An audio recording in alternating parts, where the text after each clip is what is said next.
Bom dia, você que me assiste. Deus abençoe a tua manhã nesse dia, no nome de Jesus, e abençoe todo o teu dia. Vamos meditar na palavra de Deus, que está em segundo livro de Samuel, capítulo 23. Vamos ler do versículo 1 até o 5, que diz assim: São estas as últimas palavras de Davi.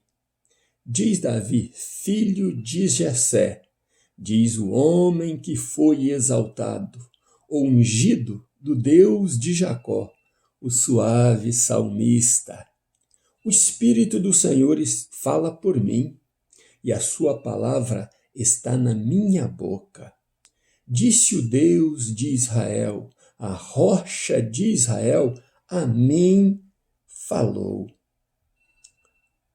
Quando um justo governa sobre os homens, quando governa no temor de Deus, é como a luz da manhã ao sair do sol, de uma manhã sem nuvens, como o esplendor depois da chuva que faz brotar toda a erva. Não está assim com Deus a minha casa? Não estabeleceu ele comigo uma aliança eterna, em tudo bem ordenada e segura? Não fará ele prosperar toda a minha salvação e todo o meu desejo? Perguntava Davi. Então, como a minha cunhada pediu, e ela tem um desejo de que houvesse uma meditação sobre Davi, nós temos então, ouvindo o pedido dela, essa meditação nesta manhã. Eu orei a Deus e Deus trouxe essa palavra: Davi, de pastor a rei. Esse é o título da nossa mensagem, da nossa meditação. Davi, de pastor a rei. Essa mensagem falará com você diretamente e Deus mudará aquilo que precisará mudar na tua vida para te honrar, como foi lido também na palavra de Deus esta manhã. Mas o Espírito de Deus precisa estar em mim, na minha boca, e também coordenar a minha vida e a tua, para que sejamos beneficiados, com a sua palavra, com a palavra de Deus. Falamos em lição passada que Deus chamou Abraão, e disse a ele: sai da terra de teus pais, sai da tua parentela e vai para uma terra que eu vou te guiar. Você se encontrará, você se conhecerá melhor e, de acordo com o teu caminhar, você influenciará toda a terra. Você será assunto na terra, Abraão, e você será assunto no céu também. E assim foi com Abraão. Então agora vemos na sua influência, este Davi, filho de Jessé, que era neto de Boaz e era filho de Obed. Obed, então, que nasceu de Ruth e Boaz, foi acalentado, foi acariciado pelos colos de Noemi, pelos braços de Noemi. E então essa origem abençoadora, vem Jessé, tem a sua esposa, tem 7 filhos homens e tem também a Davi, o 8º, o caçula, o pequeno deles. Jessé recebe então uma herança, porque Boaz era muito rico. Obed herdou de Boaz, então Davi também entra nessa herança e disse que Jessé era um dono de terras, com muitas ovelhas. Os 3 irmãos serviam a Saul, o rei Saul, que outrora era escolhido, por Deus separou Saul então para reinar, porque o povo pediu um rei e Deus ficou com ciúme desse pedido do povo, porque era Deus quem governava o povo diretamente. Mas o povo olhou outras nações que tinham rei e falou: nós queremos um rei. E Deus então deu o que o povo pediu. E tem um ditado até hoje, que o povo tem o que merece. Então tiveram Saul, que andou um tempo agradando a Deus, mas depois começou a desagradar e terminou buscando feitiçarias, buscando feiticeira para tentar incutir isso no seu reinado. E quando um homem, um líder, um rei, um governador, um presidente busca Satanás para ajudar no seu governo, a ruína é certa. A ruína é certa. Por isso lemos esta palavra aí, Davi dizendo: quando um justo governa, o povo enriquece, a mão de Deus fica sobre aquela nação e sobre aquele povo, porque ele, o justo, teme ao Senhor e governa debaixo do temor do Senhor. Pense nisso, você que está ouvindo, e procure escolher líderes que tenham temor de Deus nele e não que busque a Satanás. Então nasce Davi vai cuidar então das ovelhas do pai, né? E como sustento da casa de Jessé venha da sua riqueza, das suas ovelhas, Davi então era o provedor dessas riquezas. Davi trabalhava ali enquanto os irmãos se ocupavam com outras coisas. E, de repente, Deus se desagrada de Saul e manda, então, a Samuel a ungir o novo rei, um rei que seria segundo o coração dele, e diz, vá sacrificar lá em Belém de Judá. Vá lá e sacrifique, não temas. Samuel temeu a Saul, sabendo Saul que iria aparecer um novo rei, ele poderia matar a Samuel. E ele diz, não, vá, faça o sacrifício, consagre. E foi Samuel, então, e levou alguns com eles consagrados, para consagrar a casa de Jessé. Passou-se todos os filhos, né, de Jessé diante de Samuel, mas Deus não se agradou de nenhum deles, mesmo que tivesse grande aparência, porque Deus não olha a aparência, Deus olha o coração, e Deus viu no coração daquele pastor de ovelhas, lá no meio do pasto, né? Por isso o título da mensagem é Davi, de pastor a rei, né? Do pasto ao palácio, glória a Deus por isso. Então diz, não é nenhum deles. E aí ele pergunta, acabaram-se os seus filhos? Mesmo Davi sendo rejeitado por Jessé para ser ungido ali, ele diz, não, então busca o que falta, porque nós não comeremos até que ele chegue. Não haverá cerimônia, final da cerimônia até que ele chegue. E Davi chega com aparência, com os olhos de boa aparência, né, ruivinho, e ali então Deus diz, é este que eu escolhi.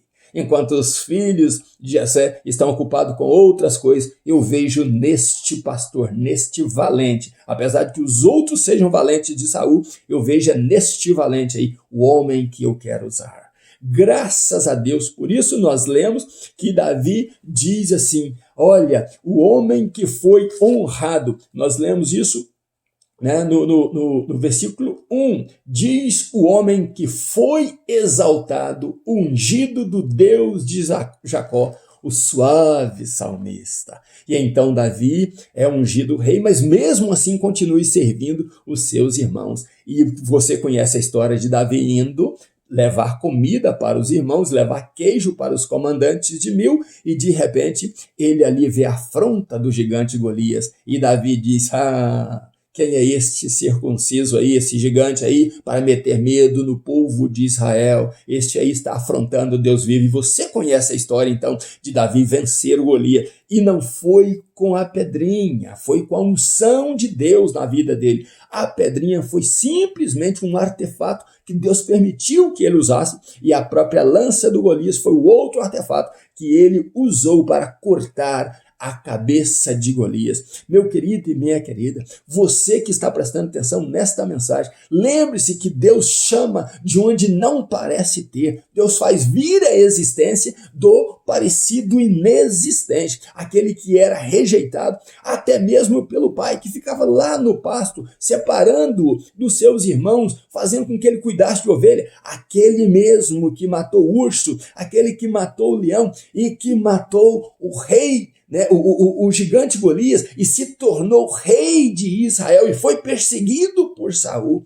Este mesmo foi aquele que Deus escolheu. Então Deus escolhe onde nós não vemos, onde nós não elegemos, onde nós pensamos que não existe, é onde Deus trabalha. E Davi, então, foi um rei que cometeu erros, né? Muita gente está firmado no adultério de Davi, mas o grande pecado de Davi, que levou uma mortandade grande para o seu reinado, não foi o adultério. O adultério morreram alguns e um valente chamado Urias. Sim, e aquele filho que foi gerado no ventre de Betseba. Mas o maior pecado de Davi, que levou uma mortandade grande, que morreram 70.000 pessoas, foi quando ele confiou na sua própria força, foi quando ele foi tentar checar o tamanho do exército que ele tinha. E a Bíblia diz que Davi tinha 37 valentes, incluindo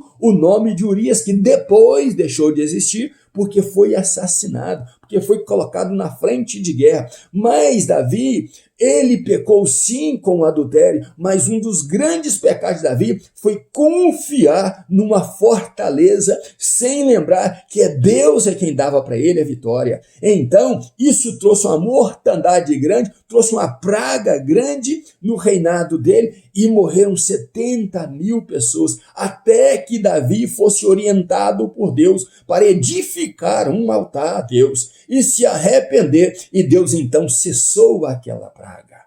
Você, às vezes, e eu procuramos confiar na nossa própria força, estribar nos nossos próprios pensamentos, pensar que somos alguma coisa sem Deus, e nós não somos nada sem Deus. Davi teve um reinado e ele diz: este Deus que falou a mim me prometeu um reinado eterno. Ele prometeu que o meu reino jamais terá fim, que de mim nascerá um descendente. Como Davi foi uma influência de Abraão, uma influência de Boaz, de Ruth, de Noemi, de Jessé, uma influência como um homem segundo o coração de Deus. Assim nós também sabemos que Jesus Cristo veio da linhagem de Jessé, veio da linhagem de Abraão, veio da linhagem de Davi, e ele é a maior influência no planeta Terra e assunto nos céus. Ele é o nosso Senhor, e Davi falou disso. Ele me prometeu: este Deus que me ungiu, que meu reino jamais terá fim. Meu querido e minha querida, se você confiar em Deus, se você dedicar sua vida a Deus em santificação, em consagração a Deus, Deus também pode prometer a você coisas grandes que você jamais viu e que você jamais esperou. O mais importante é você estar segundo o coração de Deus, buscar ter a salvação de Deus, a linhagem de Deus, da santificação em você, e tentar agradar a Deus em todo o tempo, fugindo dos teus pecados e arrependendo-se daqueles que você cometeu e se jogando aos pés de Jesus e dizendo: Senhor, tenha misericórdia de mim, abraça-me com teus braços santos, cuida de mim com as tuas mãos poderosas e não afaste de mim o teu Espírito, meu Deus. Eu preciso do Senhor. Todo sacrifício que você faz, toda dedicação que você traz a Deus e faz para Deus, você terá recompensa no nome de Jesus. Que Deus abençoe você, que Deus abençoe sua família, que Deus abençoe o teu dia e que Deus fale com você, como o salmista Davi diz: a mim falou o Senhor Deus e a mim esse Deus honrou. Por isso que ele falou o Salmo 23, ainda que eu ande pelo vale da sombra da morte, eu não temerei mal algum, porque tu estás comigo, a tua vara e teu cajado me consola. Ainda nos meus pijamas buscando a Deus, um grande abraço, meu pastor Riva Martins. Deus abençoe você e família, em nome de Jesus.